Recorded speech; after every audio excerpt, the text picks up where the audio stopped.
दोस्तों, आज की कहानी है बांझ एक कलंक। तो चलिए शुरू करते हैं। गेट के बाहर खड़े होकर एक पल घर का मुआयना किया। चारों तरफ जगमगाती लाइटिंग और पटाखों की आवाज़ अलग ही खूबसूरती की छटा बिखेर रही थी। अंदर से आती ढोलकी की आवाज़ और उस पर थिरकते हुए गाने और औरतों की हंसी ठिठोली और फिर मेहमानों का जमावड़ा, क्या कुछ नहीं था। चांदनी ने सब देखा और एक लंबी आह भरी, जैसे किसी जंग के लिए खुद को तैयार कर रही हो। अपी, आप यहाँ क्या कर रही हैं? अंदर नहीं जाना क्या? निखत ने आते ही सवाल दागा। हाँ, बस चल ही रही हूँ, चांदनी ने सिर हिलाकर जवाब दिया। मन का भारीपन चेहरे पर ना उभरे, इसलिए चेहरे पर गज भर की हंसी चिपका रखी थी। यूं भी वो यही तो करती आई थी। अंदर का माहौल देखकर उसे हैरत नहीं हुई। उसकी सोच के मुताबिक सब बच्चे को घेरे खड़े थे। दादी आ के बलाएं ले रही थी। घूम घूम के वो मिठाइयाँ बांटने के लिए डिब्बे संभाल रही थी। आखिर खुशी की बात थी ही। मिसेस आलम अब दादी बन चुकी थी। सास से एक ओहदा ऊपर बढ़ गई थी, तो खुशी तो लाजमी थी। यूं भी लोगों को मूल से ज्यादा ब्याज से लगाव होता है। चांदनी, बेटा अच्छा हुआ तुम आ गई, अब किचन तुम संभालो। वैसे भी बेटी आ गई है तो माँ का किचन में क्या काम, मुझे किस बात की फिक्र। मिसेस आलम अपने अंदाज में ही बल खाती चली गई। पीछे से चांदनी ने फीकी स्माइल दी थी। ऐसा नहीं था कि वो खुश नहीं थी, खुश क्यों ना होती, वो भी तो बुआ बनी थी। लेकिन पिछले महीनों का रवैया आंखों में घूम गया था, जिसकी वजह से वो आने से कतरा रही थी और न चाहते हुए भी मन में कड़वाहट घुल गई थी। लेकिन चाचा के फोन करने के बाद उसे यहाँ आना ही पड़ा। वैसे भी ये तो रस्मी दुनिया है, अपना काम पड़े तो लोग गधे को भी बाप बना लेते हैं। फिर तो यहाँ मुफ्त की नौकरानी मिल रही थी। चांदनी ने सारे गिले शिकवे की पोटली बांधी और अंधेरे कुएं में धकेल के लग गई अपने काम में। आज बच्चे का नामकरण था, इसलिए वो जल्दी जल्दी हाथ चलाने लगी। यहाँ गिने चुने लोगों को बुलाया गया था, क्योंकि पार्टी बाद में करनी थी। इसलिए गिन के अभी कुछ 20-25 मेहमान आए थे, जिनमें से अपने खानदान और कुछ करीबी थे। भाभी, आपको पानी ज्यादा गर्म तो नहीं लग रहा है? अगर गर्म है तो और ठंडा कर दूं? चांदनी ने सवाल किया था। अरे चांदनी, जच्चा है, सारा शरीर टूटा होता है, पानी ठंडा क्यों दे रही है? पता है ना इस टाइम कितनी सावधानी रखनी पड़ती है। खैर छोड़ो, ये दुख भी किस्मत वालों को ही मिलता है, तुम क्या समझोगी? ये पहला कटाक्ष था जो चाची के हवाले से आया था और उन्होंने अपने जुमले को अदा करके चांदनी को मातृत्व का एहसास दिलाना जरूरी समझा था। कहने दो भाभी, ये क्या जाने, माँ को न ये सब बातें पता होती हैं। माँ बनी होती तब न जानती कैसे क्या होता है। देख चांदनी, अब मियाँ आए तो खुद को अच्छे डॉक्टर से दिखा लियो। भाई, अकेला आदमी कोई आदमी है? मेरी सना बेटी को देखो, शादी के साल भर के अंदर ही बच्चा हो गया। ससुराल वाले पूरी नाज उठाते हैं उसके, और इस बेचारी को देखो, शादी के 7 साल हो गए लेकिन अब भी गोद सूनी है। बुआ की बातों में चिंता कम और ताना ज्यादा नजर आ रहा था। चांदनी का दिल किया कि वो चीख चीख कर कहे, मैंने अपने मन से अपनी गोद सूनी रखी है, या मेरा बच्चा नहीं तो मुझे जीने का अधिकार नहीं है। लेकिन दिल के फफोले दिल में ही रह गए और होठों ने चुप्पी साध ली। उसने वहाँ चुप रहना ही बेहतर समझा। चांदनी ने लगभग आधा काम खत्म कर लिया था। बाकी के काम के लिए उसने सोचा था कि वो किचन में से निकलेगी ही नहीं। वो तो किचन से ना निकली, लेकिन आंसू शायद रास्ता भूल गए थे, जो आंखों से होते हुए गाल पर जा फिसले थे। पिछली बार जब घर पर बुलाया था, चाची ने अपनी बहू को उसके पास नहीं आने दिया था। उनका मानना था कि ऐसी हालत में चांदनी की परछाई भी नहीं पड़नी चाहिए। उनकी बहू दुनियावी रस्म निभाते हुए सलाम करके ऐसे गायब हुई थी जैसे गधे के सिर से सींग। यूं तो चाची ने सबको दावत पर बुलाया था, लेकिन चांदनी को ताना देना उन्होंने अपना वहाँ भी अधिकार समझा था। इस बात से चांदनी आहत हुई और सारे रास्ते रोते हुए गई थी। और पहली बार उसने ऊपर वाले से शिकायत अल्फाज निकाले थे। आखिर क्यों? अब वो भी कहाँ सुनने को थे। इसलिए आइंदा वहाँ ना जाने की कसम के साथ वो रवाना हो गई। ट्रिंग ट्रिंग ट्रिंग, फोन की बजती धुन ने चांदनी की सोचों के घेरे पर ब्रेक लगाते हुए उसे वर्तमान में पटका और अपनी तरफ उसका ध्यान आकर्षित किया था। चांदनी ने फोन उठाते ही सलाम किया, तभी उधर से पहला सवाल दंदनाते हुए आया, ये आंखें लाल क्यों हैं? जिसका जवाब चांदनी ने नींद का बना दिया, लेकिन रेहान भी जानता था कि ये आंखें सोने से लाल हैं या रोने से। वक्त की नज़ाकत को देखते हुए उसने अभी कुछ भी पूछना मुनासिब न समझा, इसलिए वो इधर उधर की बातें बनाकर चांदनी को हंसाने की कोशिश में लग गया, जिसमें वो काफ़ी हद तक कामयाब भी हो गया था। आखिर में चांदनी ने काम का बहाना बनाकर फ़ोन रख दिया और अब चेहरे पर मंद मंद मुस्कान थी। हो भी क्यों ना, रेहान उसे इतना प्यार जो करता था। अरे क्या हुआ, खाना तैयार हुआ या नहीं? चाची ने किचन में झांकते हुए पूछा। हाँ चाची, हो गया सब। चांदनी ने भी किचन का मुआयना करते हुए कहा। आप सबको बुला लो, तब तक मैं घर से हो आऊँ। चांदनी ने कहा। अरे कहाँ जा रही हो, सबको खाना कौन खिलाएगा? चाची ने हाथ पकड़ते हुए कहा। पहले जच्चा को निकाल दो, खाना फिर कोई खाएगा। चाची ने हुक्म दिया। अच्छा ठीक है चाची, निकाल दे रही हूँ, आप रुको 1 मिनट। चांदनी ने खाने की तरफ मुड़ते हुए कहा। अरे नहीं चांदनी, तुम रहने दो। चाची ने चांदनी को हटाते हुए कहा। आमना, तुम निकाल दो खाना को, पता है ना जच्चे का खाना कैसे निकालना है, ध्यान से निकालना। चांदनी, अब तुम निकल जाओ किचन से। चाची ने एक खदा से हाथ नचाकर कहा, जिस पर जब्त रखते हुए भी 2 कतरे चांदनी की आंखों से फिसल ही गए थे। उसे भी समझते देर न लगी कि चाची ने उसे किचन से क्यों निकाला है। मैंने खाना बनाया, तब छूत नहीं लगी खाने में। खुद में बड़बड़ाते हुए वो किचन से निकल आई, लेकिन आंखों में आंसू की लड़ी सी लग गई, जिसे उसने जैसे तैसे छुपाया था, और जाकर एक कोने में बैठ गई। ऐसा ये गम ही नहीं कोई पहचान ले, ऐसा ये गम ही नहीं कोई पहचान ले, ऐसा वो कौन है जो मेरा दुख जान ले। ये कहते हुए चांदनी ने आंखें मूंद ली और अपने अतीत में खो गई। चांदनी छत पर बैठी अतीत को याद करने लगी और 7 साल पीछे पहुंच गई। अब्बू ने एक फोटो उसके सामने रखी और दूसरी फोटो हाथ में रखी और बोला, देख कर बताओ कौन सा अच्छा है। चांदनी ने शर्माते हुए कहा, जो आपको अच्छा लगे और आपसे सहमति से रेहान को पसंद किया गया। चांदनी ने भी सबकी रजामंदी पर मोहर लगा दी। हालांकि चांदनी की अम्मी ने रेहान की मां न होने पर एतराज़ जताया। आखिर मां थी, इसलिए उनका चिंतित होना स्वाभाविक था। चांदनी के पिताजी ने सबसे राय की घर में और चांदनी की अम्मी की बातों पर गौर किया गया। सबने एक राय में बोला, जिसकी माँ नहीं होती उसकी शादी नहीं होती क्या? चांदनी के अब्बू ने चांदनी को राय दी कि वो रेहान से बात करे और उसके मन मिजाज को जान ले। आखिर जिंदगी तो दोनों को ही बितानी है। चांदनी ने उनकी बात मान के रेहान से बात की, क्योंकि रेहान विदेश में नौकरी करता था, इसलिए मिलना मुमकिन नहीं था। सो फ़ोन ही एकमात्र सहारा था। धीरे धीरे बात करते हुए चांदनी और रेहान ने अपने दिल की अदला बदली भी कर ली। फिर इंतज़ार का दौर चल। रेहान किसी भी हालत में चांदनी को अपना बना लेना चाहता था, इसलिए उसने अपने वतन आने के लिए पर खोले। जल्दी जल्दी हाथ चलाओ, बारात किसी भी पल आने वाली होगी। ये चांदनी के अब्बू थे, जो सुबह से इधर उधर दौड़ भाग कर रहे थे। वो कोई कमी नहीं छोड़ना चाहते थे। बेटी की शादी में हर बाप की तरह वो भी सारे अरमान पूरा करना चाहते थे, इसलिए खुद जाकर सारी तैयारियों का जायजा ले रहे थे। इधर रेहान के पांव जमीन पर टिक नहीं रहे थे। उसे लग रहा था कब वो पहुंचे और चांदनी को ले आए। हाल तो कुछ ऐसा चांदनी का भी था। सजी धजी वो दुल्हन के लिबास में सचमुच की चांदनी बिखेर रही थी। आखिरकार सबका इंतजार खत्म हुआ और 3 खूबसूरत कबूल है, कबूल है, कबूल है लफ्ज़ ने चांदनी को रेहान का तकदीर बना दिया। कितना खूबसूरत है ना ये लफ्ज़, कबूल है, कबूल है, कबूल है।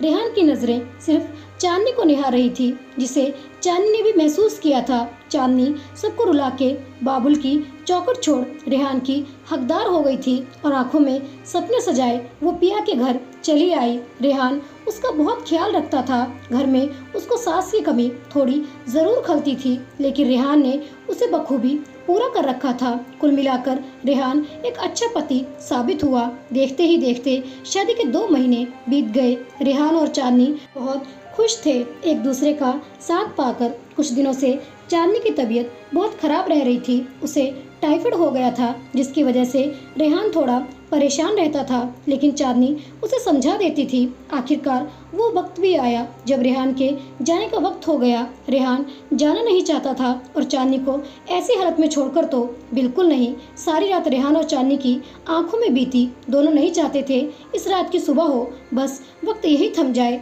लेकिन वक्त था कि हाथ से रेत की तरह फिसलता जा रहा था। रेहान चांदनी को ढेरों हिदायतें और बातें समझा रहा था। चांदनी की तबीयत खराब देखकर पहले तो सबको लगा कोई खुशखबरी है, लेकिन चांदनी ने ये बात सिरे से खारिज कर दी। अपने शुरुआती दिनों में रेहान और चांदनी ने तय किया, हम पहले खुद इतना सशक्त बनेंगे ताकि ये जिम्मेदारी उठा सकें। आजकल के परिवेश में बच्चों को अच्छी परवरिश देना बहुत चुनौतीपूर्ण काम था, इसलिए दोनों ने तय किया हमें अभी बच्चा नहीं चाहिए। खैर, रेहान जाने के लिए भारी मन से तैयार हुआ, लेकिन चांदनी को देखकर उसका दिल टूट सा रहा था। ये बात चांदनी भी समझती थी, इसलिए उसने अपने चेहरे पे मुस्कान सजा ली थी ताकि रेहान कमजोर न पड़े। रेहान ने चांदनी के माथे पर किस किया और कहा, अपना ख्याल रखना, सबसे मिलकर रहना। कहते हुए वो कमरे से बाहर निकल गया। चांदनी बस उसे खुद से दूर होते हुए ताकती रह गई। एक रोटी के खातिर कितने मजबूर हो गए, क्या देश क्या घर बार सबसे दूर हो गए। रेहान के जाने के बाद उसका कई दिनों तक मन नहीं लगा, घर जैसे काटने को दौड़ता था। रेहान का भी कुछ यही हाल था, लेकिन वो अपने दिल को समझाकर चांदनी को कहता, बस कुछ दिन की बात है, ये दिन भी यूं ही निकल जाएंगे। रेहान और चांदनी ने अपनी तरफ से कोई कमी नहीं छोड़ी थी परिवार को जोड़े रखने में, लेकिन रेहान के जाने के कुछ दिनों के बाद से सबने अपने असली रंग दिखाने शुरू कर दिए थे। चांदनी पर पहला कटाक्ष उसकी चाची सास ने ये कहते हुए किया कि उनके खानदान में अभी तक कोई बहू ऐसी नहीं है जिनको इतना समय लगा हो बच्चा होने में। उनका ये जुमला चांदनी को नागवार गुजरा था। ना चाहते हुए भी वो चुप रही, क्योंकि जाने अनजाने में वो उनकी निजी जिंदगी में दखल अंदाजी कर रही थी। अब वो सबसे थोड़ी ना कहती कि हमने अभी बच्चा नहीं करने का सोचा है, सो उसने चुप्पी साधना ही बेहतर समझा। एक दिन तो हद हो गई, जब अपनी जेठानी के बच्चे को गोद में उठाया तो उसकी बड़ी जेठानी ने यह कहते हुए बच्चा उसकी गोद से ले लिया, बच्चे खिलाने का इतना शौक है तो खुद का पैदा करो। ये सुनकर चांदनी को ऐसे लगा जैसे उसने बच्चे को उठा के कोई जुर्म कर दिया है। उस दिन और आज के दिन तक उसने किसी बच्चे को गोद में नहीं उठाया था। उसके दिल में डर बैठ गया था, कहीं कोई उसकी गोद से अपना बच्चा ना छीन ले। पहले तो ये बातें उसने रेहान से छुपा के रखी थी, लेकिन धीरे धीरे उनके तानों में होता इजाफा रेहान के कानों से भी जा टकराया था। अब तो हर बात में उसे बांझ का ताना मिलने लगा था, जिसे याद करके एक सर्द लहर उसके दिल पर बीती थी। निखित ने उसके पास आकर उसकी सोचों पर ब्रेक लगाया। आप ही चलो, सबको खाना खिलाओ, बुला रही हैं चाची। चांदनी भारी मन से नीचे आई। दिल का जख्म फिर से ताज़ा हो चुका था, लेकिन फिर भी उसने सारे फंक्शन में अच्छे से भाग लिया और मन की पीड़ा को कुछ देर के लिए दिल में दफन कर दिया था। उसने सबको अच्छे से खाना खिलाया और सारे काम खत्म किए। करीब रात के 11:30 बजे अपने घर जाने को तैयार हुई, तभी मिसेस आलम ने उसे मिठाई का डब्बा थमाते हुए ये कहा, चांदनी ध्यान रखना, इस बार ऐसा हो कि ये मिठाई का डब्बा मुझे वापस मिले। उन्होंने इस अदा से कहा जैसे चांदनी जानबूझकर माँ नहीं बन रही है। जाते जाते भी उसकी आंखों में आंसू की लड़ी लग गई। चांदनी झलकती आंखों के साथ बिस्तर पर आई। ऐसा कोई पहली बार नहीं था। वो अक्सर रात करवट बदलते और रोते गुजारती थी। वो अभी सोचों में गुम ही थी कि उसके फोन पर रेहान का नंबर चमका। वो जानती थी रेहान उससे क्या पूछने वाला है, जिसके लिए वो खुद को तैयार करने में लगी। उसने फोन को उठाया और सलाम किया। रेहान ने सलाम का जवाब दिया और चांदनी को खोजती नजर से देखने लगा और चांदनी नजरें बचाने की कोशिश करने लगी।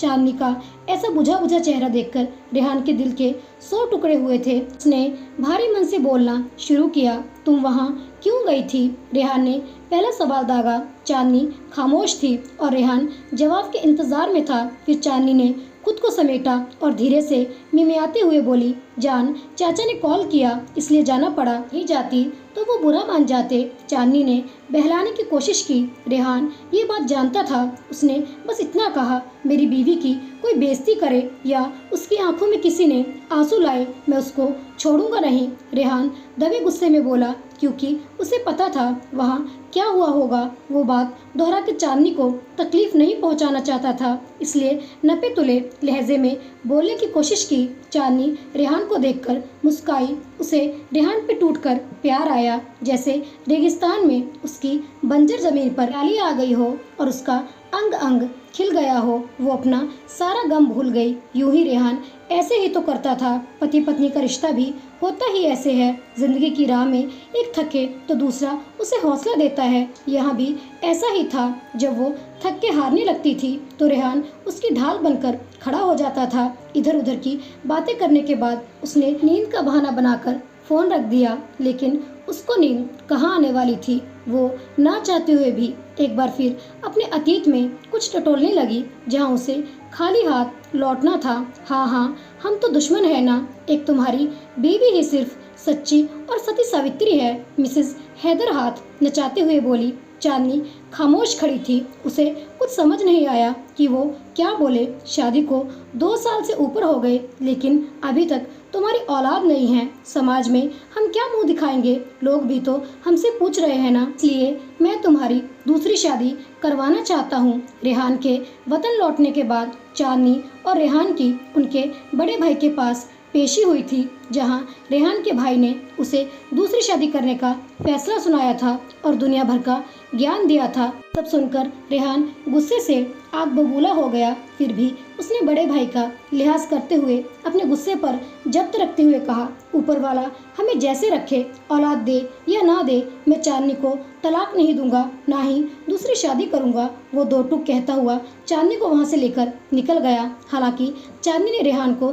समझाने की कोशिश की थी कि वो दूसरी शादी कर लें, लेकिन ये चांदनी को पता था वो कितनी बार टूट के और कितनी हिम्मत से ये अल्फाज निकाले थे। रेहान ने चांदनी से सवाल किया, ठीक है मैं दूसरी शादी कर लूंगा, लेकिन तुम इसकी गारंटी देती हो कि उससे मेरी औलाद होगी? अगर उससे भी मेरी औलाद नहीं हुई तो तुम और कितनी शादियां कराओगी? रेहान ने लगभग गुस्से में बोला और चांदनी के पास उसका कोई जवाब नहीं था। रेहान अपनी बातों से टस से मस न हुआ। चांदनी रेहान को अपना जीवन साथी पाके अपनी किस्मत पर रश्क करने लगी। सच में वो बहुत खुशकिस्मत थी जो रब ने उसको अपनी नेमत में से नायाब हीरा निकालकर चांदनी का नसीब बना दिया था। लेकिन दुनिया की रस्में निभाने के लिए उनको दुनिया के साथ चलना ही था। रेहान जब आता चांदनी के साथ बहुत हंसी खुशी से रहता और ये देखकर सबके सीने पर सांप लौटने लगता। एक जवान में बोलते, बताओ बांझ पर इतना लाड़ लुटा रहा है, अभी जवानी है ना, समझ नहीं आ रहा है, बुढ़ापे में समझ आएगा। अरे तुम्हें नहीं पता, मुझे तो लगता है कुछ करा कर खिला दिया है इस कलमुही ने, तभी मियाँ इतना लट्टू है। कुछ ऐसे ही अल्फाज चांदनी के कानों में टकराते, लेकिन रेहान के सामने किसी का मुंह नहीं खुलता था। पीठ पीछे सब बातें बनाती रहती। ये बात रेहान भी अच्छे से जानता था, इसलिए वो और जलाने के लिए चांदनी को लाड उठाता था। इन सब के बीच रेहान का फिर से जाने का वक्त आ गया। उसकी छुट्टियां खत्म हो गई। वक्त जैसे पंख लेकर उड़ गया था। वो जाना नहीं चाहता था, लेकिन भारी मन से फिर उसने चांदनी से विदा ली और चांदनी यहाँ फिर अकेले रह गई। वो जा रहे हैं मेरे पल्लू से ऐसे, साथ उनके जान जा रही है जैसे, रोक लूं उन्हें दिल की ये फरमाइश है। लेकिन हालातों ने कहा, अजब सी ये ख्वाहिश है। उसने पहली बार उम्मीद लगाई थी, लेकिन रब को शायद कुछ और ही मंजूर था और अपने उम्मीद की किरीचियां उसने खुद ही बटोरी थी। इधर रेहान के अब्बा की तबीयत भी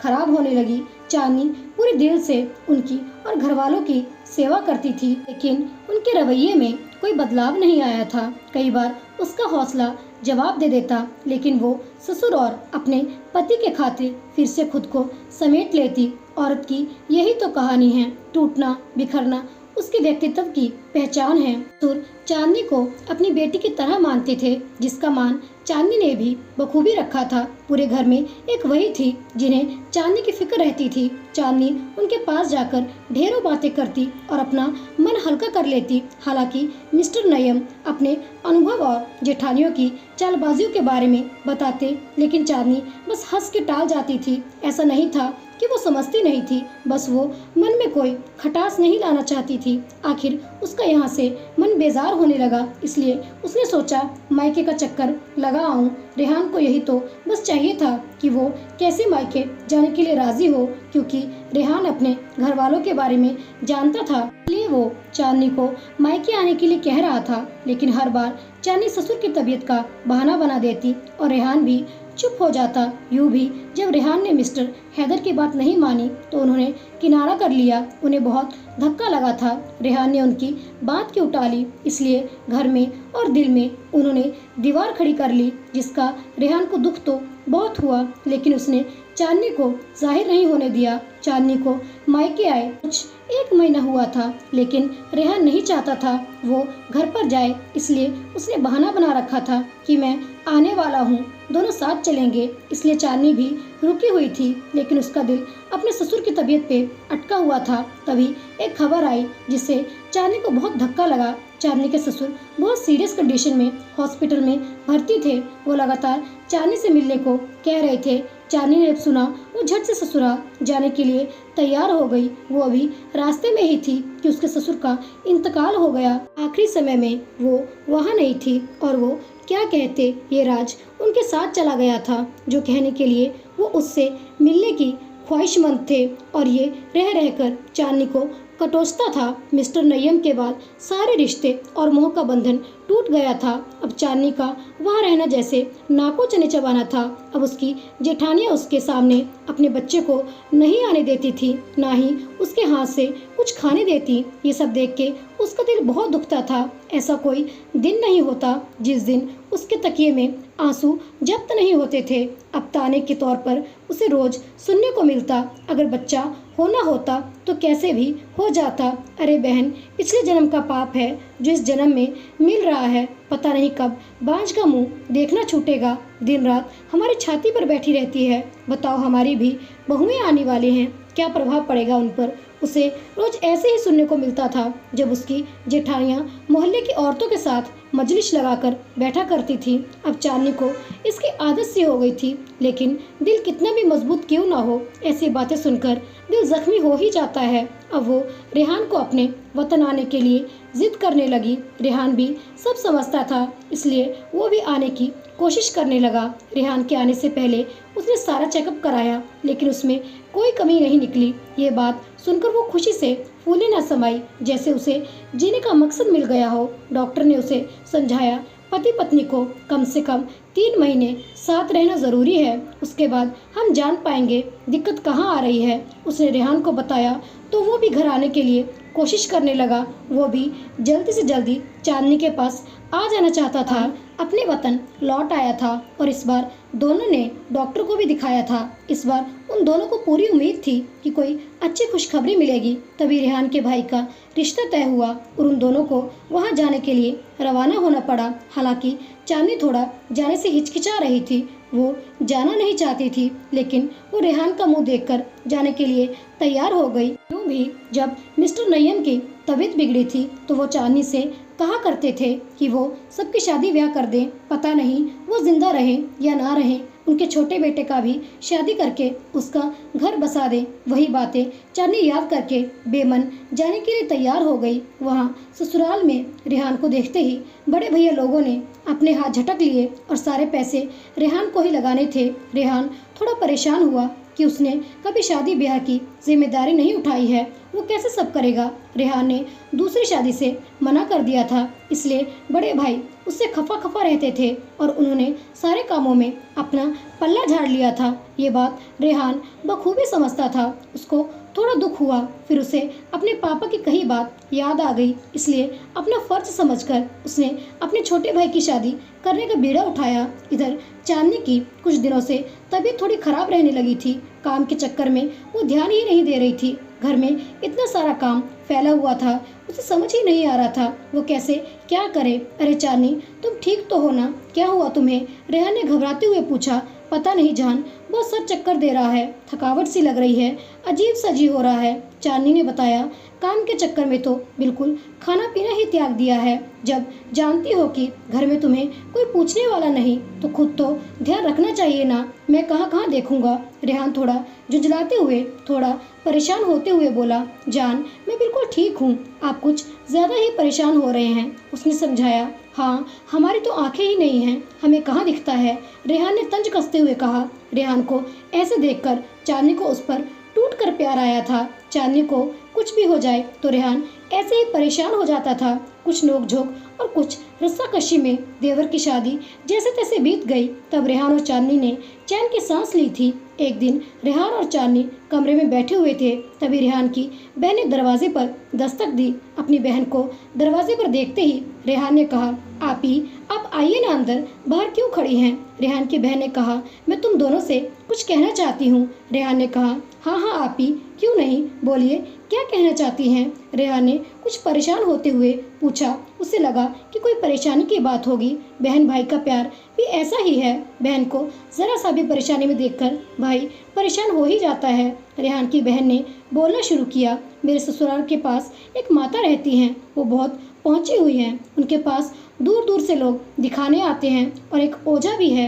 एक काम करो, इन दोनों से तुम दिखाओ, आखिर हमारा भी तो दिल करता है हम भी बुआ बने, घर भर में नजर दौड़ा लो, सबकी औलाद हो गई है, एक तुम लोग ही ऐसे हो। वो परेशान होते हुए बोली। रेहान की बहन की ये बात सुनकर रेहान और चांदनी एक दूसरे को देखने लगे। ठीक है आपी, आप पता बता देना, मैं जाकर इन्हें दिखा आऊंगा। रेहान बस इतना ही बोल पाया। रात को कमरे में क्या हुआ जान, आप इतने परेशान क्यों हैं? रेहान को चुपचाप देखकर चांदनी ने सवाल किया, मैं कल तुमको आप ही के बताए पते पर ले चलूंगा, वरना उनको बुरा लगेगा और तुम भी मुझे सुनाओगी। इतना कहकर वो चुप हो गया। रेहान को ऐसे चुप देखकर उसे कुछ भी कहना मुनासिब नहीं लगा, इसलिए वो भी लाइट बंद करके लेट गई। अगली सुबह, चलो जल्दी से तैयार हो जाओ, हम आप ही के यहाँ चल रहे हैं। रेहान कमरे में दाखिल होता हुआ बोला। चांदनी तैयार होने के लिए उठी और अलमारी से कपड़े निकालने के लिए जैसे ही अलमारी खोली, रेहान उसके पास खड़ा था। उसको अचानक देखकर वो चौंकी, लेकिन रेहान का गंभीर चेहरा देखकर बोली, जान, कोई बात है क्या? कल से देख रही हूँ आप बहुत परेशान दिख रहे हैं, मैं तुमसे कुछ कहना चाहता हूँ। रेहान ने सपाट शब्दों में कहा और उसे सोफे पर बिठाया। चांदनी ने एक नज़र रेहान के चेहरे की तरफ देखा। वहाँ उसे परेशानी और चिंता के मिले जुले भाव दिखे, जैसे वो खुद को तैयार कर रहा हो कुछ बोलने के लिए। चांदनी, मेरा वहाँ जाने का बिल्कुल भी मन नहीं है, लेकिन अगर मैं तुमको वहाँ नहीं ले गया तो आप ही को बहुत बुरा लगेगा। तुम तो जानती ही हो, अब्बा अम्मी के गुजर जाने के बाद बहनों ने ही माँ बाप का प्यार दिया है। मैं उनकी बात नहीं टाल सकता। वहाँ जाने के बाद रिजल्ट चाहे जो भी हो, मैं तुमसे कल भी प्यार करता था, आज भी प्यार करता हूँ और हमेशा करता रहूँगा। तुम मेरे लिए हमेशा अनमोल हो। रेहान परेशान होते हुए बोला और आंखों से 2 कतरे फिसल गए थे, जिसको रेहान ने छुपाने की नाकाम कोशिश की थी। रेहान को इस तरह देखकर चांदनी के दिल के 100 टुकड़े हुए। अभी रेहान उससे जान भी मांगता तो वो उसको हंसते हंसते दे देती। जान, आपको कुछ साबित करने की जरूरत नहीं है कि आप कैसे हो। मैं आपके प्यार पर कभी शक नहीं कर सकती। आप पर शक करना जैसे खुदा पर तोहमत लगाने के बराबर है। अगर आप ही को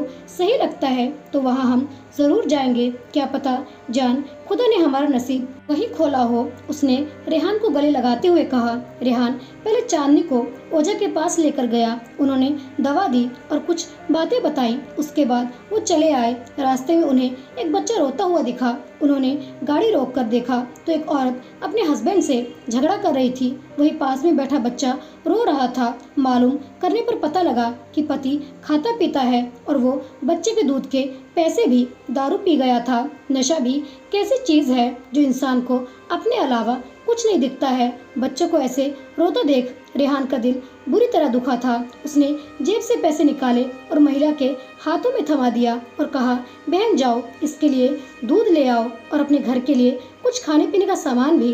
और उसने उसके हस्बैंड को भी हिदायत दी कि आइंदा वो ना पिए। तभी बगल से किसी आदमी ने कानाफूसी की। अपनी औलाद तो है नहीं, बड़े दूसरों का दर्द समझने वाले भाई पैसे वाले हैं, पैसों की कोई कमी थोड़ी ना है। अब दिखावा करने के लिए पैसा कहीं ना कहीं तो खर्च करेंगे ही। दूसरे आदमी ने तंज किया, ऊपर वाले का खेल भी अजीब है। जो औलाद की कद्र करते हैं उसकी गोद सूनी रखी है, जिसे उसकी कदर नहीं उसे औलाद दे रखी है। चांदनी ने सोचा।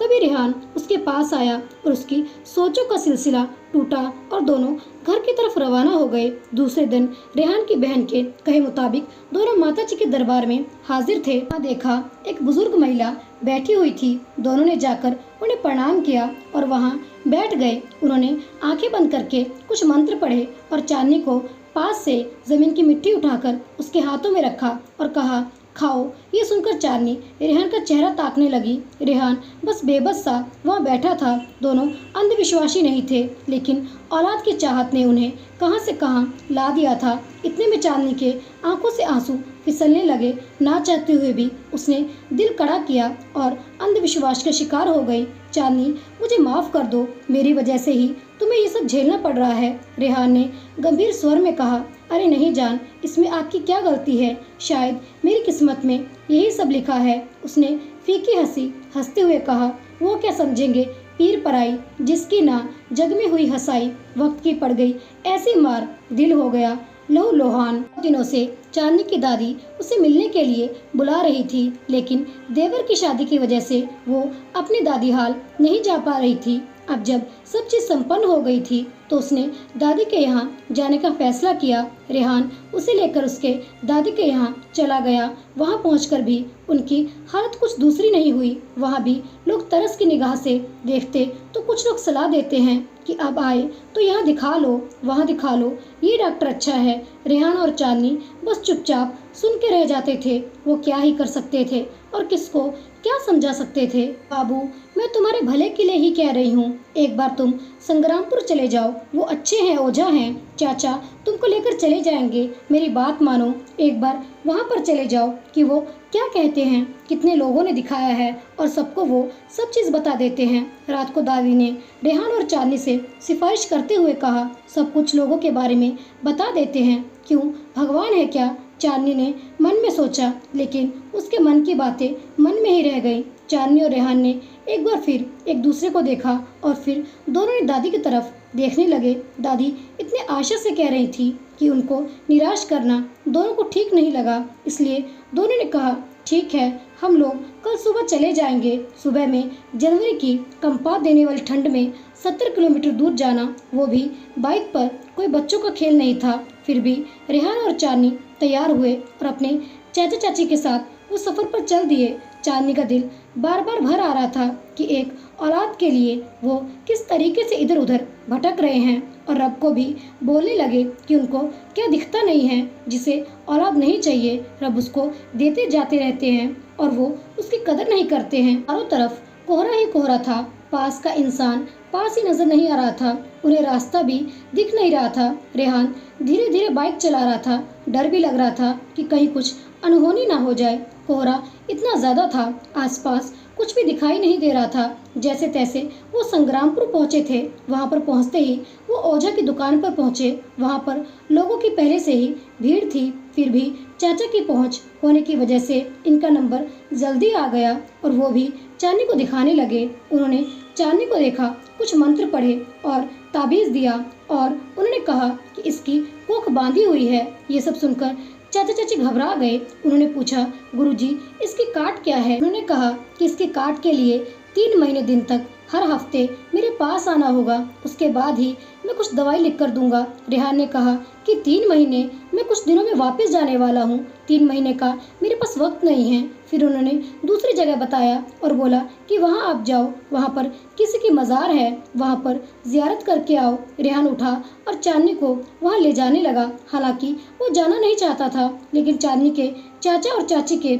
आग्रह पर वहाँ ले जाने के लिए तैयार हो गया। कुछ 5-10 मिनट के बाद वो उस जगह पर पहुँचे थे। मज़ार के नाम पर वह मिट्टी का ऊंचा ढेर बना हुआ था। वहाँ पर कोई भी नहीं था। चाची उसको वहाँ पर ले गई। उन्होंने सर झुकाने को कहा। चांदनी यहाँ भी फफक कर रो देने वाली थी। ये किसकी मज़ार है, कैसे वो ये करेगी? वहाँ भी सर झुकाकर ओझा के दिए मंत्रों को पढ़ना था। चांदनी सोचने लगी कि रब उसकी कैसी परीक्षा ले रहा है। ये कैसा अंधविश्वास है जिसका वो हिस्सा बनने जा रही थी। ये सोचकर चांदनी की आंखों से आंसू फिसल के उसके गालों को चूम रहे थे। रेहान ये दूर से बस बेबस खड़ा देख रहा था। जगह थोड़ी सुनसान थी, अकेले जाने में डर लग रहा था। फिर भी वो वहाँ पर बैठकर मंत्र पढ़ने के लिए तैयार हो गई। चांदनी को ऐसे बदहवास हालत में देखकर रेहान के सब्र का बांध टूट पड़ा। उसने चांदनी का हाथ पकड़ा और वहाँ से खींच लाया और कहा, औलाद हो या ना हो, बस अब बहुत हुआ। मैं तुमको और अंधविश्वास के चक्कर में नहीं पड़ने दूंगा। चलो मेरे साथ। ये कहता हुआ रेहान वहाँ से उसको ले आया। जान, आप क्या कर रहे हैं? रुकिए तो, मेरी बात सुनिए तो। इतनी दूर हम आए हैं तो क्या होगा, कर लेते हैं ना, ये भी करके देख लेते हैं। लगातार चांदनी उससे मिन्नतें कर रही थी। चांदनी, मुझे औलाद नहीं चाहिए, मैं तुमको ऐसी तकलीफ में नहीं देख सकता, मेरे लिए तुम काफ़ी हो। ये कहते हुए रेहान ने चांदनी को बाहों में भर लिया और उसका गला रूठ गया। रेहान को ऐसे देखकर चांदनी ने भी चुप्पी साध ली। घर आने के बाद चांदनी को थोड़ी थकान सी हो रही थी और थोड़े चक्कर भी आ रहे थे, इसलिए अपनी चाची से मेडिसिन के लिए बोला। तभी उन्होंने बोला कि तुम्हारा पीरियड कब आया है। तब चांदनी को ध्यान आया कि उसके तो पीरियड मिस हुए 1 हफ्ते से ऊपर हो गया था। उन्होंने कोई किट लाकर उसके हाथों में थमाई जिससे प्रेगनेंसी चेक करते हैं। चांदनी को इसके बारे में पता नहीं था, लेकिन चाची के बताए तरीके से उसने चेक किया तो पता लगा कि वो माँ बनने वाली है। ये सुनकर रेहान और चांदनी की खुशी का ठिकाना नहीं था। वो दिल में हजारों सपने सजाए अपने घर आने के लिए तैयार हुए। चांदनी के पाँव जमीन पर नहीं पड़ रहे थे। बार बार सजदे में जाती तो कभी रब का शुक्रिया अदा करती। हर बार उसकी आंखों से आंसू छलक रहे थे। ये आंसू भी अजीब चीज़ है, दुख में भी छलकते हैं और खुशी में भी छलकते हैं। रेहान बहुत खुश था। वो चांदनी का खूब ख्याल रखता था, कब उसको किस चीज़ की ज़रूरत होती है उसका हमेशा ध्यान रखता था। वो चाची और दादी ने बताया कि 6 हफ्ते के बाद बच्चे की हार्ट बीट आ जाती है। उसके बाद डॉक्टर के पास जाकर उससे सलाह लेने के लिए रेहान और चांदनी बच्चे की हार्ट बीट सुनने के लिए बहुत ही बेसब्री से इंतज़ार कर रहे थे। उनसे इंतज़ार करना मुश्किल हो रहा था। वो एक एक दिन बड़ी बेचैनी से गिनते थे, लेकिन कहते हैं ना, खुशियों को नज़र लगते कभी देर नहीं लगती। उनकी खुशियों को भी किसी की नज़र लग गई। एक रोज़ सुबह चांदनी के पेट में दर्द उठने लगा। हालांकि दर्द रह रह के थोड़े दिन पहले से ही हो रहा था, लेकिन उसने ये सोचकर टाल दिया था कि शायद प्रेगनेंसी में ऐसा होता ही है। लेकिन उस दिन दर्द असहनीय था। ये क्या? चांदनी ने नीचे देखा। लगातार उसको ब्लीडिंग हो रही थी। ब्लीडिंग इतनी ज़्यादा कि उसके बर्दाश्त से वो बाहर था। वो बेड पर इधर उधर ऐसे तड़पती जैसे जल के बिना मछली तड़पती है, वैसे ही वो दर्द से तड़प रही थी। चांदनी को इस हालत में देखकर रेहान के हाथ पांव फूल गए। उसे समझ में नहीं आ रहा था कि वो क्या करे।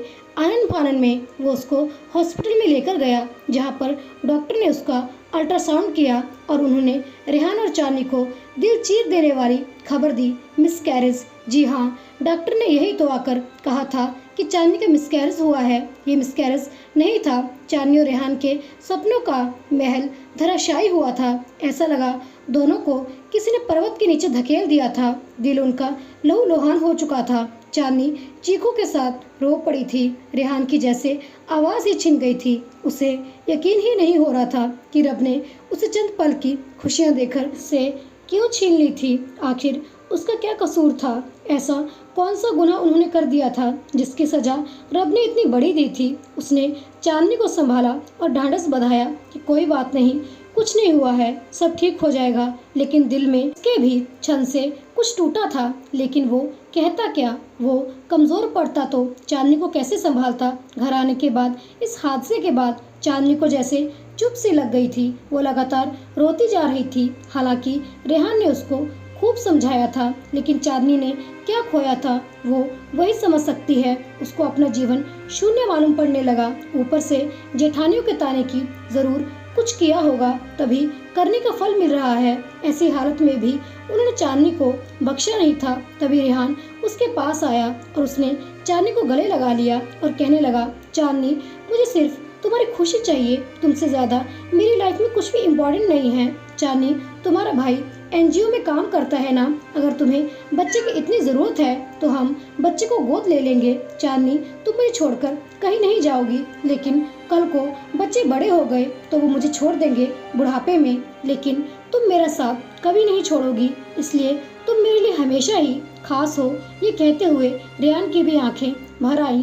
ये सुनकर चांदनी ने एक दफ़ा रेहान को देखा और मजबूती से उसकी बाहों में समा गई। चांदनी हिचकियों के साथ रोने लगी। रेहान ने भी उसको रोने दिया। अब उसने खुद को कोसना बंद कर दिया था और रब की मर्जी मानकर थोड़ा सामान्य हो गई थी। चांदनी को सामान्य देखकर रेहान ने भी चैन की सांस ली थी। अभी उनकी ज़िंदगी में सब कुछ सामान्य होना शुरू ही हुआ था कि कुछ दिनों के बाद रेहान का वापसी जाने का समय हो गया। लेकिन इस बार चांदनी के सब्र का बांध टूट पड़ा था और वो रेहान को नहीं जाने देना चाहती थी। तभी उसको ध्यान आया, देवर की शादी करने में कर्जा सर पर चढ़ गया है। अगर वो नहीं कमाने जाएगा तो लोगों का कर्जा कैसे उतरेगा। ना चाहते हुए भी उसने दिल कड़ा किया और रेहान को जाने दिया। लेकिन इस बार रेहान चांदनी को ससुराल नहीं, उसके मायके छोड़ आया। उसने सोचा अपने घर वालों के साथ रहेगी तो उसका मन बहला रहेगा। ये कैसी जुदाई है जो हर बार होती है, ये कैसी कश्मकश है जो मेरे साथ रहती है। तू बेबस वहाँ रहता है, मैं तन्हाई यहाँ सहती हूँ। ना तू कुछ बोल पाता है, ना मैं कुछ कह पाती हूँ। रेहान ने उसको यहाँ छोड़ तो दिया था, लेकिन यहाँ भी चांदनी की हालत कुछ सुधरी नहीं थी। हाँ, इतनी तसल्ली थी, उसके मायके वालों ने उसे कुछ नहीं कहा था, ना ही कोई एहसास होने दिया था। लेकिन बाहर वाले अब उसके साथ एक नया ताना और जुड़ गया था। जब पति इतना प्यार करने वाला है और सब सही है तो यहाँ मायके में क्यों पड़ी है। ये सुनते ही हजारों दर्द उसके चेहरे पर उभर आते थे। यहाँ रहना चांदनी की मजबूरी थी, लेकिन लोगों के ताने उसके सब्र को तार तार कर देते थे। 3 महीने ही हुए थे चांदनी को अपने मायके आए और रेहान को बाहर गए। जैसे तैसे चांदनी ने हालात से समझौता कर लिया था। फिर भी वो किसी बच्चे को देखती या किसी के यहाँ बच्चा होने की खबर को सुनती तो तकलीफ और पछतावा उसे आ घेरता। उसके चेहरे पर एक निराशा और दुख की लहर छा जाती और लाख समझाने के बावजूद भी वो उस दुख में चली जाती। अभी भी कुछ ऐसा ही हुआ था जब उसकी छोटी देवरानी ने फोन करके उससे कहा था कि वो माँ बनने वाली है। ऐसा नहीं था कि वो उस खबर से खुश नहीं थी, वो अपनी देवरानी की माँ बनने की खबर सुनकर बहुत खुश थी। आखिर वो भी तो ताई बनने वाली थी, जिसके ख्याल से ही उसे गुदगुदी पैदा हो रही थी। लेकिन हसरतों को क्या, उसके दिल में फिर से टीस उठने लगी। उसे अपना दर्द ताजा होता महसूस हुआ। चांदनी हमेशा अपनी देवरानी को फोन करके बताती कि उसे क्या खाना चाहिए क्या नहीं और अपने आप पर पूरा ध्यान देने के लिए कहती। फिर कभी कभी वो मन में ही सोचती कि कहीं ये भी पलट के ना कह दे कि खुद का तो बच्चा है नहीं, मुझे आई ज्ञान बांटने के लिए। इसलिए कभी कभी उसकी जुबान लड़खड़ा जाती थी। लेकिन फिर अपने साथ हुए हादसे को देखते हुए वो डर जाती कि कहीं किसी और के साथ अनहोनी ना हो जाए। इसलिए एहतियात बरतने के लिए कहती, क्योंकि वो नहीं चाहती थी कि जिस दर्द से वो गुजर रही है कोई और भी गुजरे। उसे पता था कितनी तकलीफ होती है। कुछ दिन तक तो नॉर्मल बातचीत होती रही। फिर उसके बाद उसकी देवरानी ने बताया कि उससे बड़ी वाली जेठानी उसके साथ अच्छा व्यवहार नहीं कर रही हैं और ऐसे समय में उसके साथ बहुत बुरा व्यवहार करती हैं। चांदनी का ये सब सुनकर दिल दुखा और मन को कटोचने लगा। वो अपने आप में ही कुढ़ने लगी, लेकिन वो इतनी दूर से कर भी क्या सकती थी। इसलिए अपनी देवरानी को समझा बुझाकर उसे दिलासा दे देती, भाभी मुझसे उठा नहीं जाता है, सुबह फिर भी मुझसे काम खोजती हैं, ऐसे समय में कैसे काम करूंगी, मुझसे नहीं होता है कोई काम, मुझे काम ना करता देख वो काम छोड़कर बैठ जाती हैं। चांदनी की देवरानी ने रोते हुए कहा। चांदनी लगातार अपनी देवरानी को चुप करा रही थी, लेकिन वो मान ही नहीं रही थी। एकाएक उसने कहा, भाभी मैं आपके पास आना चाहती हूँ। चांदनी ने पहले ये बात सुनी उसे कुछ अटपटा सा लगा, क्योंकि वो अपने मायके में थी। वो तो खुद ही अपने माँ बाप के रहमो करम पर थी और अब अपनी देवरानी को कैसे बुला सकती थी। बेटी कितनी भी शादीशुदा हो जाए, चाहे घर के लिए कितनी पराई कहलाए, लेकिन अपने मायके की चिंता उसे हमेशा सताती रहती है। यहाँ भी घर के हालत कुछ ठीक नहीं थे, इसलिए वो देवरानी को अपने पास बुलाने से कतरा रही थी। वो अपने माँ बाप के ऊपर और बोझ नहीं डालना चाहती थी। इस समय में जरा सी भी कोई चूक हो जाती तो सारा इल्ज़ाम उसके और उसके मायके वालों पर आता और उसकी जेठानी ये कहती कि उसका बच्चा नहीं रहा, इसलिए अपनी देवरानी को बहला फुसलाकर वहाँ बुलाया और उसका बच्चा नुकसान करा दिया। उसने इस बारे में रेहान से बात करने की सोची। उसने रेहान को फ़ोन मिलाया। अगले ही पल में रेहान ने फ़ोन रिसीव किया और घबराहट से पूछने लगा कि क्या हुआ, क्योंकि चांदनी इधर से बहुत कम ही फ़ोन करती थी। हमेशा रेहान ही फ़ोन किया करता था। वो तभी रेहान के पास कॉल करती जब कोई बहुत ज़रूरी बात होती थी उसे लगा कि कोई बड़ी बात है, तभी चांदनी ने मेरे पास कॉल किया है। रेहान को अपने लिए चिंता करते हुए देख चांदनी को अच्छा लगा। फिर उसने कहा, नहीं जान, कोई खास बात नहीं है, मैंने आपसे कुछ पूछने के लिए कॉल किया है, आप फ्री हो? चांदनी ने उसकी घबराहट दूर करते हुए कहा, हाँ हाँ बोलो, फ्री हूँ, क्या कहना है? रेहान ने चैन की सांस लेते हुए कहा, वो जान, छोटी और बाबू यहाँ मेरे पास आने के लिए कह रहे हैं। चांदनी ने बताया, क्या उनका दिमाग खराब हो गया है? वो यहाँ पर आकर क्या करेंगे? रेहान थोड़ा उलझते हुए बोला, अरे जान, पहले बात पूरी तो सुन लीजिए। चांदनी ने रेहान को ऐसे उलझता देख के बीच में टोका, भाभी उनको अच्छे से देख नहीं रही हैं, आपको पता है ना उसकी ऐसी हालत है, उसमें उसको परेशान होना सही नहीं है। चांदनी ने रेहान को समझाते हुए कहा। रेहान ने सोचते हुए कहा, आना चाहते हैं तो आने दो, कोई मुश्किल नहीं है, लेकिन उनको बोल देना कि कहीं पास में रूम ले लें, भले ही उनके रूम का खर्चा, खाने पीने का व्यवस्था तुम देखना और आते जाते उनसे मिलते रहना। वो जितना तुम्हारे घर से दूर रहें उतना सही है। ऐसा ना हो कल को कुछ हो और सारा इल्ज़ाम तुम पर या तुम्हारे घर वालों पर आए। मैं वैसे ही मजबूरी में तुमको छोड़कर वहाँ पर आया हूँ, अपने घर वालों की वजह से बिना मतलब तुम्हारे घर वालों को यहाँ गुनहगार नहीं बना सकता। रेहान ने गंभीरता से कहा। रेहान का सुझाव चांदनी को भी ठीक लगा, वो भी रेहान की बात से इत्तेफाक रखने लगी। कुछ दिन बाद, ठीक है, जब तुम्हें वहाँ दिक्कत है, कोई तुम्हारा ख्याल नहीं रख रहा है और तुम्हें डर है कि तुम्हारे साथ कुछ अनहोनी न हो जाएगी, तो तुम लोग यहाँ आ जाओ। चांदनी ने कहा, ठीक है भाभी, आपको तो पता है मेरी ऐसी हालत है, तो नीचे के फ्लोर वाला कमरा ढूंढना। उसने कहा। चांदनी ने अपनी मम्मी से कह के हर जगह कमरे तलाश कराए जो आसपास हो और निचले फ्लोर पर हो, लेकिन इतनी जल्दी कमरा मिलना मुश्किल था। फिर भी उसने अपनी तरफ से पूरी कोशिश की। अंत में चांदनी अपने एक रिलेटिव के पास कमरा खाली देखा। हालांकि चांदनी को वो कमरा उतना अच्छा नहीं लगा। चांदनी की मम्मी ने कहा कि कुछ दिन हमारे पास रह जाएगी, उसके बाद देखेंगे। चांदनी ने भी सोचा कि माँ ठीक कह रही हैं, कुछ दिन यहाँ पर रह ले, उसके बाद दूसरे रूम में शिफ्ट कर देंगे। 15 दिन के बाद हम यहाँ पर लवकुश चौक पर खड़े हैं, यहाँ से किधर जाना है? चांदनी की देवरानी ने कॉल करके पूछा। अच्छा, तुम लोग वहीं पर रुको, ऐसी हालत में ज़्यादा चलना ठीक नहीं है। मैं अपने भाई को भेज रही हूँ, वो तुम्हें बाइक पर ले आएगा, मैं आती हूँ। चांदनी ने जवाब दिया। अगले ही पल उसने अपने भाई को भेजा और अपनी देवरानी को लाने के लिए वो और देवर सामान लिए हाथ में आ गए। जब दोनों घर पर आ गए तो उसने देवरानी को आराम करने के लिए कहा और उनके खाने पीने का इंतजाम किया। चांदनी बहुत खुश थी कि उनके घर नन्हा मेहमान आने वाला है। उसने सोचा कि उसके जीवन का खालीपन अब खत्म हो जाएगा। वो अपनी तरफ से भरपूर कोशिश कर रही थी, सब अच्छा, किसी को शिकायत का कोई मौका न मिले।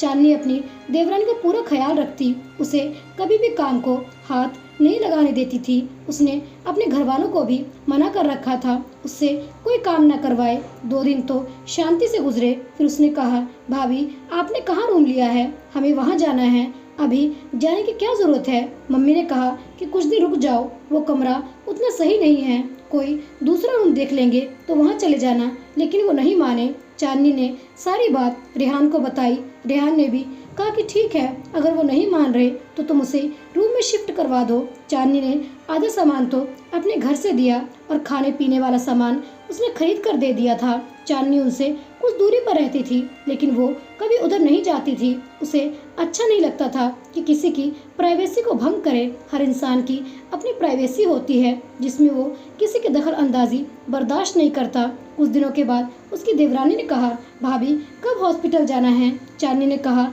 मैं इनसे पूछ लेती हूँ, जब कहेंगे तब चलेंगे। उसने रेहान को सारी बात बताई कि देवरानी को उसके हॉस्पिटल ले जाना है। जाने क्यों रेहान इस बात से उखड़ सा गया। उसने कहा कि अगर तुमको कहीं लेकर जाना है, उनको मुझसे पूछना चाहिए था ना, तुम्हें नहीं जाना है।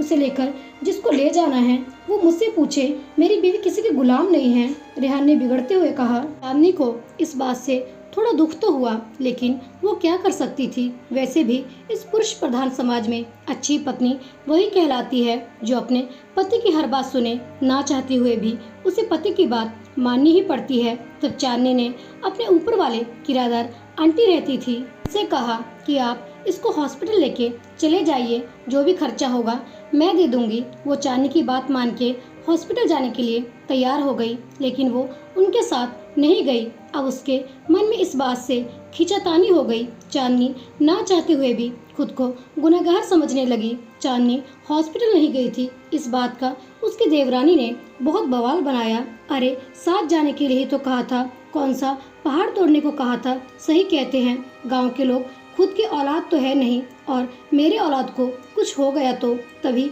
इतने साल हो गए शादी को, अब तक बांझ है। उसकी देवरानी ने कहा। ये बात चांदनी को चीर देने वाली थी। उसने क्या कुछ नहीं किया था। यहाँ आने के बाद उसके लिए फिर भी उसको ये सब चीज़ें सुनने को मिली। एक पल में उसका सारा किया धरा मिट्टी हो गया। उसका सारा वजूद चकनाचूर होकर रह गया।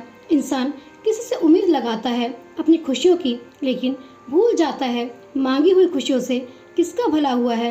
इन सारी बातों से चांदनी को बहुत धक्का लगा। उसे समझ में नहीं आ रहा था वो किसको दोष दे, अपनी किस्मत को, पति को या खुद को। आखिर उसने क्या बिगाड़ा था जो हर बार उसे जिल्लत उठानी पड़ती है। क्यों उसको हर जगह से ऐसे ताने सुनने को मिलते थे। उसकी औलाद नहीं है तो उसमें उसका क्या दोष है। ये कोई बाजार में मिलने वाली चीज़ है क्या जो वो खरीद के ले आए। ऐसी ही तमाम सोचों के साथ वो रात भर रोती रही और अब उसकी हिम्मत नहीं हुई कि अब देवरानी के लिए कुछ करे। उसके बाद उसकी देवरानी ने चांदनी पर 1000 तोहमतें लगाई और उसके दामन में एक और दाग लगा दिया कि हमारे बच्चे को वो मारना चाहती है, उससे हमारी औलाद देखी नहीं जा रही और कितनी देगा सजा। ऐ खुदा अब तू बख्श भी दे, ऐसा कौन सा गुनाह हुआ मुझसे जो तेरे दर पे इसकी माफ़ी नहीं है। चांदनी सकते हुए बस ये सोचती रह गई, आखिर उसका कसूर क्या है। चांदनी की देवरानी के जाने के बाद भी चांदनी की मुसीबतें कम नहीं हुई थी। उसकी देवरानी ने जाते जाते उसके दामन पर दाग लगाया ही था, साथ ही ऐसी तोहमत भी लगाई थी जिसको बर्दाश्त करना चांदनी के बस में नहीं था। उसकी देवरानी की बातों ने चांदनी को अंदर से तोड़ कर रख दिया था। वो हर पल सोचती कि एक आजन्मे बच्चे को मारे। वो इतनी भी गिरी हुई नहीं थी। मेरी अपनी औलाद नहीं है, ये खुदा की मर्जी है। मैं किसी को जीवन दे नहीं सकती तो उसका जीवन ले कैसे सकती हूँ। वो फूट फूट कर रो दी थी। उसके दुखों में एक और टीस जुड़ गई थी। उसका बस नहीं चल रहा था कि वो क्या करे और कैसे समझाए कि मैंने ये पाप करना तो दूर सोचा भी नहीं है। मैंने तो सोचा था कि उस बच्चे के आने के बाद मेरे जीवन में थोड़ी खुशियाँ आएंगी, लेकिन जैसा हुआ मैंने वो तो सोचा नहीं था। चांदनी की देवरानी अपने गांव पहुंच गई और वहां जाने के बाद उससे चांदनी को आड़े हाथों में लिया था। सही कह रही हो चाची, वो मेरे बच्चे को मारना चाहती थी। ऊपर से तो देखने में बड़ी शरीफ लगती है, लेकिन अंदर की एकदम घुन्नी है। मुझे नहीं पता था कि वो ऐसी है। अगर मुझे पता होता तो मैं उनके पास जाती ही नहीं। मैं भोली यही समझती थी कि वे मेरी अपनी है। चांदनी की देवरानी ने औरतों के सामने टेसुए बहाते हुए चांदनी के बारे में लंबा चौड़ा बयान दिया। चुप हो जाओ बहन, आजकल के ज़माने में यही तो है, अपनी रोटी भी छुपाकर खानी पड़ती है। कोई किसी का सुख देखने वाला नहीं है। बताओ, अपनी औलाद है नहीं तो दूसरे की औलाद के साथ ऐसा करेगी। इसलिए तो ऊपर वाला उसकी अब तक गोद सुनी रखा है। पैसा ही सब कुछ नहीं होता। इतना पति प्यार करता ही है, पैसे कमाता ही है, तब भी गोद सुनी की सुनी है। उनमें से किसी एक औरत ने तंज कसते हुए कहा था, चांदनी के ससुराल से लेकर मायके तक उसकी थूथू हो रही थी। चांदनी की देवरानी ने पूरी हाय तौबा मचा रखी थी। सो अलग इन सब से चांदनी बहुत टूट गई थी। किसी ने उससे पूछने तक की जहमत नहीं की थी। जिसकी सजा उसको दी जा रही है, उसने वो जुर्म किया भी है या नहीं। उसने इतना मानसिक दबाव ले लिया था कि उसको नर्व्स ब्रेकडाउन हो गया। वो एक शाम ऐसे ही बेहोश हो गई। आनन फानन में उसके घर वाले उसको हॉस्पिटल ले गए, जहाँ से वो कोमा में चली गई।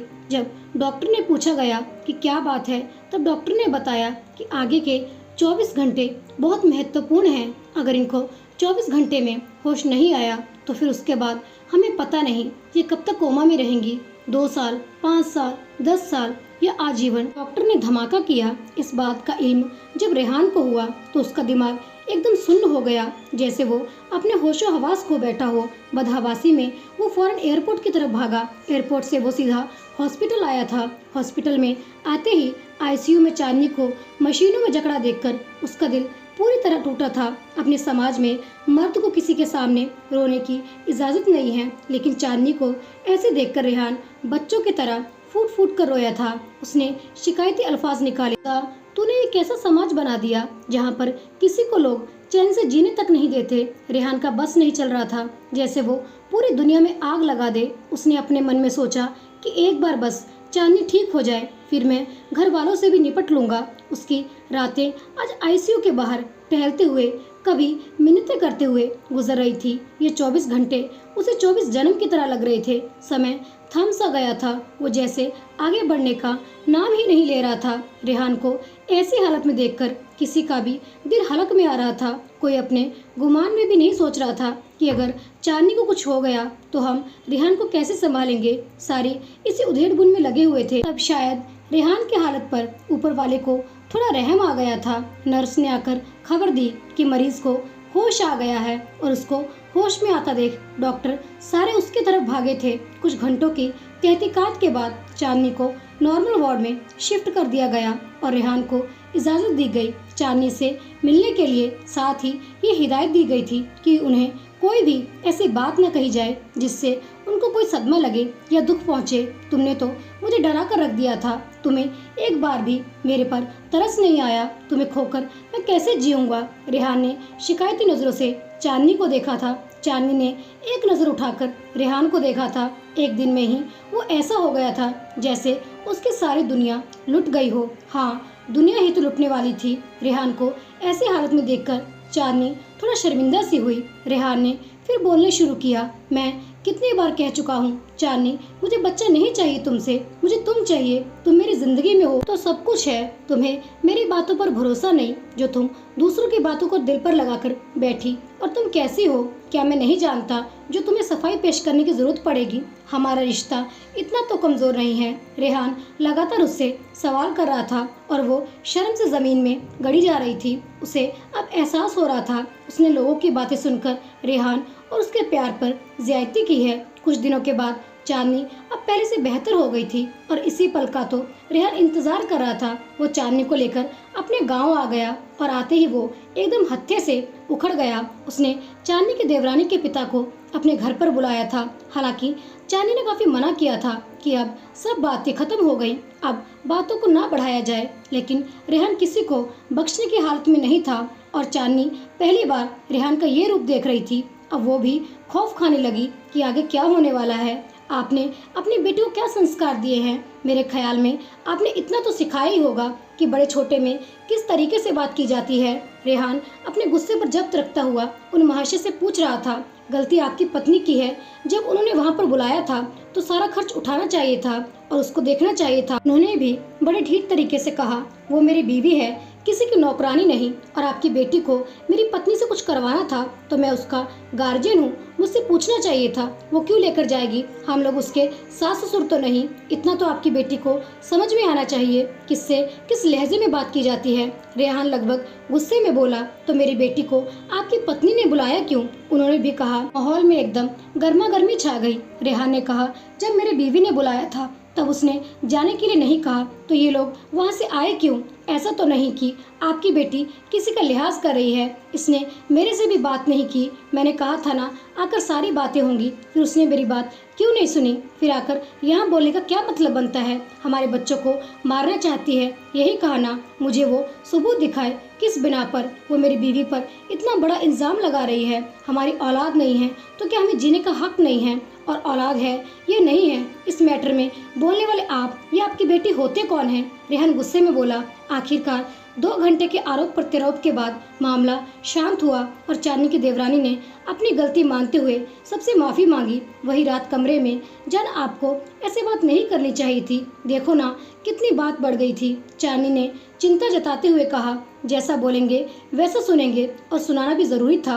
अब लोगों का मुंह बंद रहेगा और बोलने से पहले 100 बार सोचेंगे। जान ने सहजता से कहा, फिर भी जान ऐसे किसी को घर में बुलाकर ये सब बातें करना अच्छी बात तो नहीं है। चांदनी थोड़ा परेशान हो रही थी। हाँ, अच्छी बात नहीं है, लेकिन उनकी बेटी ने ही उन्हें ये दिन दिखाया है और इतना कहना भी ज़रूरी था। छोड़ो ना, तुम भी क्या बातें लेकर बैठ गई हो। रेहान उबते हुए बोला, जान कितने दिन के छुट्टी पर आए हैं? चांदनी ने मायूसी से पूछा, कितने दिन के लिए? मैं अब कहीं नहीं जा रहा, मैं हर समय अपने अपनी बीवी के साथ रहूंगा और मेरी बीवी को बच्चा भी तो चाहिए, उसकी भी तो तैयारी करनी है। रेहान ने शरारत से चांदनी का हाथ खींचते हुए कहा। धत, मैंने ऐसा कब कहा? चांदनी शर्मा के रेहान की बाहों में सिमट गई। जब हम सिमट के आपकी बाहों में आ गए, लाखों हसीन ख्वाब निगाहों में आ गए। रेहान को यहाँ पर आए लगभग 2 महीने हो चुके थे। इन 2 महीनों में एक भी दिन ऐसा नहीं था जब आकर लोगों ने उसे सलाह ना दी हो डॉक्टर के पास दिखाने की। कभी कभी इन सब से वो इतना ऊब जाता था कि लोगों से उलझ भी जाता था। मुझे अब समझ में आ रहा है तुम यहाँ कैसे रहते होगी।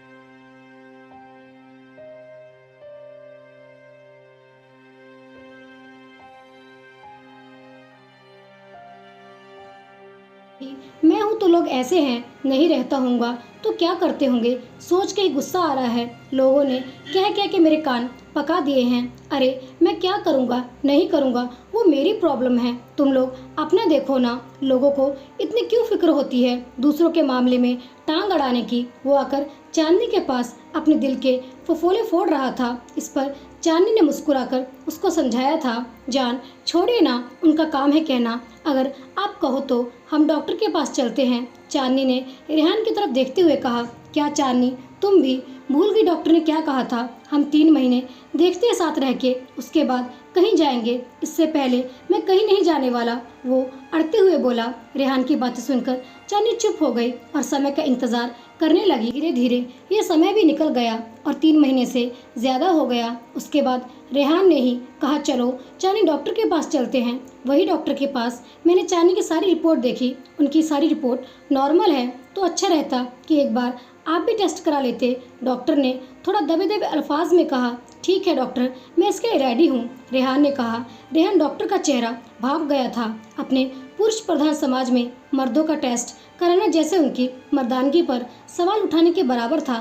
डॉक्टर ये अच्छे तरीके से जानता था, इसलिए बोल नहीं पा रहा था, क्योंकि आए दिन उसका ऐसे पुरुषों से सामना होता रहता था। डॉक्टर को ऐसा देख के उसने बोलना शुरू किया। डॉक्टर, मैं उन मर्दों में से नहीं हूँ जो टेस्ट करवा अपनी मर्दानगी पर हमला समझते हैं। अगर मुझ में कमी है तो मैं उसका इलाज कराऊंगा। कोई भी यहाँ भगवान नहीं है। मेरी कमी की वजह से मेरी पत्नी लोगों के ताने बातें सुने, मुझे बिल्कुल बर्दाश्त नहीं होगा। रेहान ने कहा, आपकी जैसी सोच अगर पुरुष और समाज में हो जाए तो कितनी औरतों का भला हो जाएगा। मैंने आए दिन यहाँ ऐसे पेशेंट देखे हैं जिनमें औरतों में कोई कमी नहीं होती और पुरुष अपने टेस्ट नहीं करवाते हैं और सारा दोष अपनी औरत पर मढ़ देते हैं। डॉक्टर ने कहा, हमारे समाज में सारी यातनाएं और ताने सिर्फ महिलाओं के हिस्से में आती हैं। पुरुषों को तो जैसे जन्म से ही सर्टिफिकेट मिला हुआ है कि सारी कमियां औरतों में ही होगी। मर्दों को जैसे क्लीन चिट मिली हुई है। विज्ञान ने इतनी तरक्की की है तो हर चीज़ का इलाज अपने विज्ञान में संभव है। जितनी भूमिका महिलाओं की है उतनी ही भूमिका पुरुषों की होती है एक बच्चा पैदा करने में, डॉक्टर ने समझाते हुए कहा। चांदनी मन ही मन ऊपर वाले का शुक्रिया अदा करती और रेहान की लाखों बधाई लेती। वो समाज के बाकी पुरुषों से एकदम अलग था। रिपोर्ट आने के बाद, देखिए मैंने आपकी सारी रिपोर्ट स्टडी की हैं। आप में थोड़ी कमी है जिसकी वजह से बच्चा होने में प्रॉब्लम हो रही है, और हो भी गया तो मिसकैरेज होने की ज़्यादा चांसेस हैं। इसलिए मैं कुछ दवाई लिख रही हूँ, आप खाइए। इसके बाद उम्मीद करते हैं हमें पॉजिटिव रिजल्ट मिलेगा। डॉक्टर ने रेहान को दवाई की पर्ची देते हुए कहा। ठीक है, कोई बात नहीं डॉक्टर, आप ही उस दिन बता रहे थे कि हमारे विज्ञान ने इतनी तरक्की कर ली है कि हर चीज़ का इलाज संभव है। रेहान में पर्ची थमाते हुए कहा। रेहान जी, अपने विज्ञान ने इतनी तरक्की तो कर ही ली कि वो लगभग हर इलाज करने में सक्षम है। फिर भी लोग अंधविश्वास के चक्कर में पड़ते हैं और इन्हीं की वजह से बाबा और मौलवियों की चांदी हो रही है। डॉक्टर ने अफसोस जताते हुए कहा। ये बात सुनकर रेहान की नज़रें झुका ली थी, क्योंकि कुछ समय पहले जाने अनजाने में वो भी इस अंधविश्वास का शिकार हुआ था। 1 महीने बाद, चांदनी तुम ठीक तो हो ना? क्या हुआ है? चेहरा बिल्कुल पीला पड़ते जा रहा है, तुम ठीक तो हो ना? रेहान ने चिंता जताते हुए कहा। चांदनी ने हाथों में किट दिखाते हुए कहा। ये देखिए। रेहान नासमझी से किट को देखता है। क्या है इसमें? उसने हैरानी से पूछा। जान मुबारक हो, आप बाप बनने वाले हैं। चांदनी रेहान की तरफ देखते हुए चहकी। सच में? रेहान खुशी से झूम उठा। चलो तुम जल्दी तैयार हो जाओ, हमें डॉक्टर के पास जाना है। मैं पिछली बार वाली गलती नहीं करना चाहता हूँ। बिना देरी किए चांदनी को डॉक्टर के पास ले गया और अगले ही पल वो डॉक्टर के पास मौजूद थे। इस बार चांदनी और रेहान ने डॉक्टर के सारे निर्देशों का पालन किया था। डॉक्टर ने सारे चेकअप और दवाइयाँ समय समय पर लेने को कही थी। रेहान एक पल भी चांदनी को अपनी नज़रों से दूर नहीं करता था। वो चांदनी का सारा काम अपनी निगरानी में करता था। चांदनी को कोई काम नहीं करने देता था और जितना हो सके उसे रेस्ट करने को बोलता था। वो कभी कभी इतना बेताब हो जाता था कि बस अब वो अपने बच्चे को गोद में ही ले ले। चांदनी उसकी ये बेताबी देखती और खुश होती। वो और चांदनी एक अलग ही दुनिया में थे।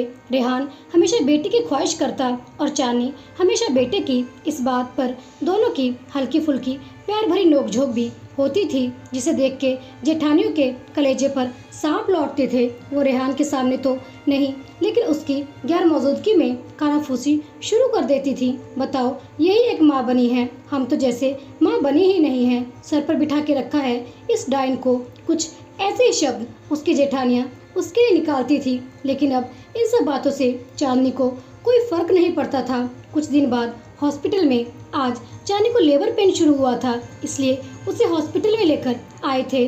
रेहान बाहर बेचैनियों से टहल रहा था। उसे चांदनी और बच्चे की बहुत फिक्र हो रही थी। सच में माँ की ममता का गुणगान तो सब लोग करते हैं, लेकिन जो हॉस्पिटल के बाहर चक्कर काटते रहता है उसकी परेशानियाँ दबी रह जाती हैं। कुछ घंटे की मिन्नतें और इंतजार का सिलसिला आखिरकार खत्म हुआ। अब रेहान के कानों में वो खबर पड़ी जिसके लिए उसके कान तरस गए थे। थोड़ी देर बाद नर्स ने खबर दी, मुबारक हो, आप बाप बन गए हैं, लड़का हुआ है, वो भी जुड़वा। नर्स ने कहा। रेहान ये खबर सुन के खुशी से झूम उठा और अपनी जेब से पैसे निकाल के नर्स के हाथ में रख दिए और कहा, लीजिए, पूरे हॉस्पिटल में मिठाई बंटवा दीजिए। उसने चांदनी के बारे में पूछा। नर्स ने बताया कि चांदनी बिल्कुल ठीक है और दूसरे ही पल वो चांदनी से मिलने के लिए भागा। वो इंतजार नहीं कर पा रहा था। कमरे में जाते ही उसने चांदनी से पूछा, कैसी हो?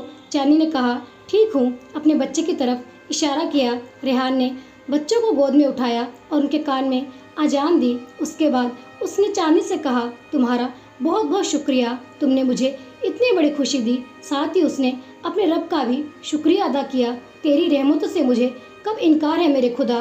तू जब भी देता है अपने बंदों को उसकी औकात से बढ़कर देता है। धीरे धीरे कमरे में सारे रिश्तेदारों का हुजूम आ गया। मुबारकबाद का सिलसिला चलने लगा। आते ही सब पार्टी की डिमांड करने लगे। रेहान ने कहा, पार्टी तो ऐसी दूंगा पूरा गांव देखेगा। इसके साथ उन लोगों का मुंह लटक गया जो रेहान और चांदनी को खुश देखना नहीं चाहते थे। सबको ऐसे खुश देखकर चांदनी ने आंखें बंद कर ली और ही दिल में रब का शुक्रिया अदा किया। आखिरकार उसे सब्र का फल मिल ही गया था। जाते जाते एक सवाल तो मैं भी करना चाहूँगी, किसी के भी दाम्पत्य जीवन में दाग लगाना क्या उचित है? हम कैसे समाज में जी रहे हैं? किसी की कमियों का उपहास करते हैं और उसे ताना देते हैं। जाने कब ये मानसिकता हमारे समाज से जाएगी। और इस प्रकार यह कहानी ही समाप्त हो जाती है। तो दोस्तों, आपको हमारी यह कहानी कैसी लगी अवश्य हमें कमेंट बॉक्स में बताइएगा। अगर आपको भी मेरी कहानियाँ अच्छी लगती हैं तो कृपया